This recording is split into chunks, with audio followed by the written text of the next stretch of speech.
Hello everyone. तो इस video में हम दी ग्लोरी का एपिसोड 5 देखेंगे।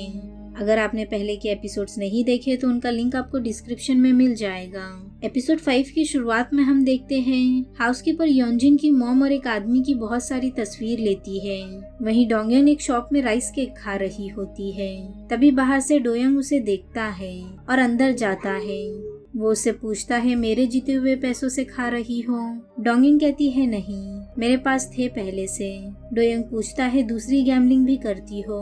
डोंगयन कहती है, हाँ, एक बार अपनी पूरी जिंदगी दांव पर लगा दी थी। डोयोंग कहता है, फिर जीती तुम? डोंगयन कहती है, जीत जाऊंगी। डोयोंग पूछता है, गो खेलना क्यों पसंद है? डोंगयन कहती है, ऐसा लगता है हम खामोशी से एक जंग लड़ रहे हैं और जीतने के लिए किसी के बनाए गए घर को उजाड़ना पड़ता है। डोयोंग कहता है, क्यों ना हम और खेलें, अब तो हम अजनबी भी नहीं रहे।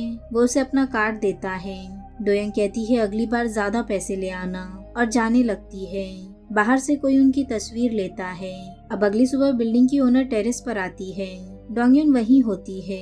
वो उनसे कहती है, यहाँ आकर रहने के बाद मुझे पता चला मेरा अपार्टमेंट दूसरों के अपार्टमेंट से काफी सस्ता है। ओनर कहती है, टीचर को ज्यादा तनख्वाह नहीं मिलती। डोंगयन कहती है, तब आप नहीं जानती थी कि मैं टीचर हूँ। क्या उस घर में कोई भूत वगैरह तो नहीं है? ये सुनकर ओनर हंसती है और वहाँ से चली जाती है। फिर वो कार में जाती है तो हाउसकीपर ने पार्किंग गैस का बिल रखा होता है। डोंगयन उसे एनवेलप में पैसे देती है और दूसरे खर्चों के लिए भी कुछ पैसे देती है।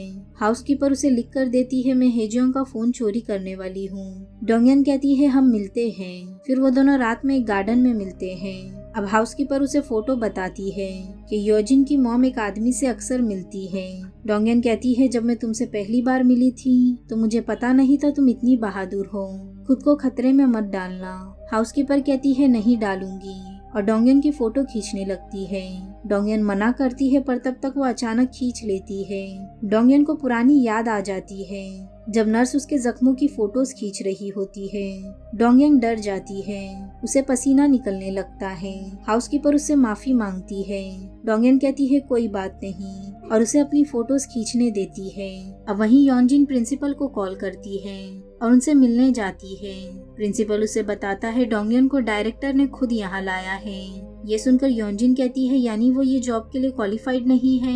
प्रिंसिपल कहता है, ऐसा नहीं है, वो क्वालिफाइड है। फिर वो प्रिंसिपल को डोंगयन का रेज्यूमे बताने कहती है। वहीं डोंगयन बच्चों को ड्राइंग सिखा रही होती है। एक बच्ची येसोल से कहती है, ये गलत है। वो डोंगयन से कहती है, चेरी ब्लॉसम्स तो हमेशा पिंक कलर के होते हैं। येसोल कहती है, मेरी मर्जी, मैं कोई भी कलर दूं। डोंगयन कहती है, तुम्हारे फूलों का कलर भी अच्छा है और येसोल के भी, क्योंकि वो अलग है। बाहर से योंजिन उसे देख रही होती है। डोंगयन उसे डराने के लिए येसोल के ऊपर कैंची रखती है और योंजिन डर भी जाती है। अब क्लास के बाद वो डोंगयन से कहती है, ये सब बंद करो और कहो कितने पैसे चाहिए तुम्हें। तुम जितना कहोगी उतना मिलेगा। वो उसके सामने एक पेपर रखती है और कहती है, इसमें लिखो, अगर मैं मर भी गई तो भी तुम्हारे सामने कभी नहीं आऊंगी, और साइन कर दो। तुम्हारी मॉम ने ऐसी ही साइन की थी। और अब बोलो कितने पैसे चाहिए? जो होना था हो गया, मैं तुमसे माफी क्यों मांगू? डोंगयन कहती है, मत मांगो, मैंने इतने साल इसलिए नहीं वेस्ट किए कि तुम मुझसे माफी मांगो, मैं तुम्हें सजा दूंगी। योंजिन कहती है, तो ये कहकर तुम मुझे डरा रही हो? कुछ नहीं होगा। डोंगयन उसे येसोल की पेंटिंग दिखाकर कहती है, येसोल की ये प्रॉब्लम तुम्हारी एक प्रॉब्लम बन सकती है। योंजिन डर जाती है। वो कहती है, तुम्हें ये कैसे पता चला? डोंगयन कहती है, मैं येसोल को कुछ नहीं करूंगी और तुम मुझे दोबारा आजमाना मत, वरना तुम बहुत पछताओगी। मैं तुम्हें तड़पा तड़पा कर मारूंगी, तब आएगा खेल का मजा। अब जेजुन जा रहा होता है, तभी उसका ड्राइवर उसे एक पैकेज देता है। वो देखता है उसमें येसोल का टूथब्रश है। वहीं योंजिन डोयोंग के पास जाती है और बातों बातों में उसे येसोल को पढ़ने के लिए अब्रॉड भेजने का कहती है। डोयोंग नहीं मानता। वो कहता है वो अब बच्ची है। योंजिन कहती है, येसोल की क्लास टीचर मुझे अच्छी नहीं लगती। डोयोंग कहता है, पूरी बात बताओ। योंजिन कहती है, कोई बात नहीं, और वहाँ से चली जाती है। वो एक आदमी को डोयोंग की पूरी इन्फॉर्मेशन निकालने कहती है। तभी उसे जेजुन का कॉल आता है, पर वो उसका कॉल नहीं उठाती। अब अगले दिन हम येजोंग को थेरेपिस्ट के पास देखते हैं, जो उन्हें बताता है, मुझे झाग वाले कैप्सूल को पानी में डालने के बाद बहुत अच्छा लगता है। ऐसा लगता है पानी की बूंदें गो बोर्ड पर गिर रही है। वो आवाज मुझे अच्छी लगती है। फिर वो वहाँ से निकल जाता है। वहीं हाउसकीपर हेजोंग का फोन चुराकर वहाँ दूसरा फोन रख देती है। हेजोंग को दूसरी कंट्री जाकर ये बात पता चलती है कि उसका फोन बदली हो गया है। वो बहुत परेशान हो जाती है। वहीं हाउसकीपर डोंगयोंग को वो फोन और पासवर्ड देती है। वो कहती है ये बहुत आसान काम था। फिर वो उसके साथ कुछ देर बैठती है और टाइम स्पेंड करती है। अब अगली सुबह हम देखते हैं सारा चर्च में होती है। सभी जब प्रेयर्स कर रहे होते हैं तो वह आंखें खोलकर यहाँ वहाँ देखने लगती है। वहाँ वो डोंगयन को बैठा देखती है और हैरान हो जाती है। वो उसे गुस्सा दिलाने लगती है। सारा कहती है पागल हो गई हो या नशा करके आई हो। डोंगयन कहती है नशा तो तुम करती हो। वो उसकी तरफ बैग फेंकती है और कहती है 15 दिन में इसे कैश से भर देना, डॉलर्स में। डोंगयन उसका बाल पकड़कर उसे दूर गिराती है और कुछ देर बाद डोंगयन वहीं पार्क में जाकर बैठती है जहां उसने येजियोंग से गो सीखा होता है। वो अपने मैसेजेस देखती है। योजोंग उसे मैसेज किया करता था। डोंगयन आज पहली बार उसे मैसेज करती है। जब योजोंग ये मैसेज देखता है तो काफी हैरान हो जाता है। वो कहता है वो मुझे 8 साल बाद मैसेज क्यों कर रही है। वो मैसेज देखता है जिसमें डोंगयन उसे एक दवाई के बारे में पूछती है। योजोंग उसे कॉल करके कहता है मिलकर बात करते हैं। फिर वो 7 बजे के वक्त उससे मिलने जाता है।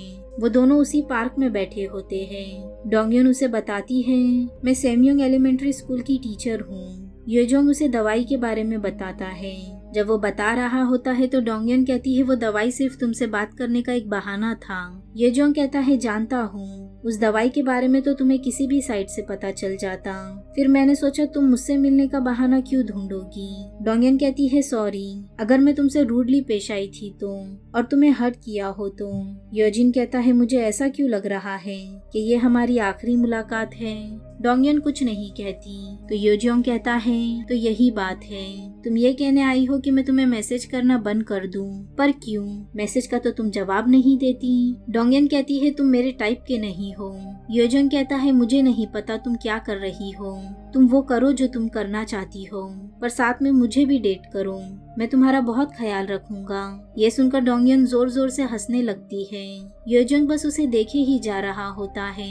थोड़ी देर बाद डोंगयन उसे कहती है मुझे किसी स्वीट राजकुमार की जरूरत नहीं है, मुझे एक जाबाज फाइटर की जरूरत है जो मेरे साथ तलवार लेकर घूमे और मारने से ना डरे।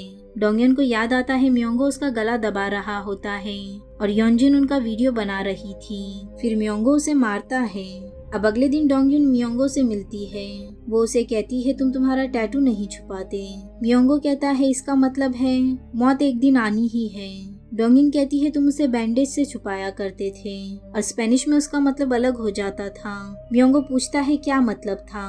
डोंगयन नहीं बताती। फिर म्योंगो पूछता है वो बताओ सुही को किसने मारा था, सारा, योंजिन, हेजियोंग या फिर जेजुन। डोंगयन उसके कान में बताती है। वो सुनकर म्योंगो हैरान हो जाता है। अब रात में सारा योंजिन को बताती है कि डोंगयन ने डॉलर से मुझे 15 दिन में ये बैग भरने कहा है। तभी जेजुन वहाँ आता है। वो योंजिन से पूछता है तुम मेरे कॉल क्यों नहीं उठा रही और उसे येसुअल के बारे में पूछने लगता है, मगर योंजिन उसकी बात का बिल्कुल ध्यान नहीं दे रही होती। वही म्योंगो देश के बाहर जाने की टिकट निकालता है और सभी को अलग अलग कॉल करके उससे मिलने बुलाता है। तभी हम देखते हैं कोई म्योंगो को मार देता है और डोंगयन ने भी स्कूल में उसके टैटू का मतलब निकाला होता है जिसका मतलब होता है मैं मर गया।